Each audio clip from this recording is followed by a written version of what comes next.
हमको भी रोना पड़ा है, चिल्ला चिल्ला के रोना पड़ा है। मदन मोहन जी का मंदिर है ना, इसके टीले में चढ़ के दोपहर में एकांत में ऐसे खड़े होके चिल्ला चिल्ला कर, हे वृंदावनेश्वरी, हे किशोरी जू, मुझ गरीब को वृंदावन वास का कहीं एक कोना दे दो।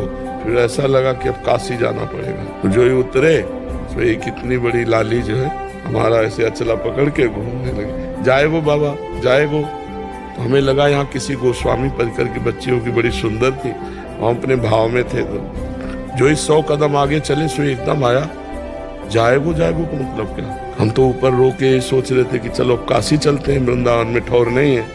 फिर लौट आए, वहां देखा कोई लाली नहीं। आसपास पूछा कि यहाँ किसी गृहस्थों के, बोले यहाँ तो सब विरक्त जन रहते मदन मोहन के नीचे। तो एकदम आया कि ये तो वृंदावनाधीश्वरी लाली के रूप में वही थी। और जो ही हम आश्रम में गए तो वहाँ एक संत खड़े थे, उन्होंने कहा कि महाराज जहाँ आप रह रहे हो आपके अनुकूल नहीं होगा। हाँ, बोले ये जगह खाली, यहाँ रह जाओ। तुरंत झोला उठा, कैसे एकदम बिना फोन के फोन, श्री जी अब देखो आज कैसी व्यवस्था श्री जी की है। हमको भी रोना पड़ा है, चिल्ला चिल्ला के रोना पड़ा है। मदन मोहन जी का मंदिर है ना, इसके टीले में चढ़ के दोपहर में एकांत में ऐसे खड़े होके चिल्ला चिल्ला कर, हे वृंदावनेश्वरी, हे किशोरी जू, मुझ गरीब को वृंदावन वास का कहीं एक कोना दे दो।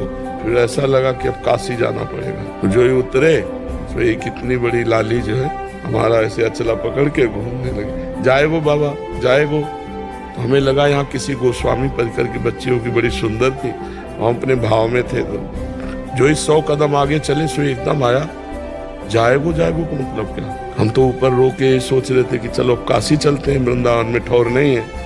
फिर लौट आए, वहां देखा कोई लाली नहीं। आसपास पूछा कि यहाँ किसी गृहस्थों के, बोले यहाँ तो सब विरक्त जन रहते मदन मोहन के नीचे। तो एकदम आया कि ये तो वृंदावनाधीश्वरी लाली के रूप में वही थी। और जो ही हम आश्रम में गए तो वहाँ एक संत खड़े थे, उन्होंने कहा कि महाराज जहाँ आप रह रहे हो आपके अनुकूल नहीं होगा।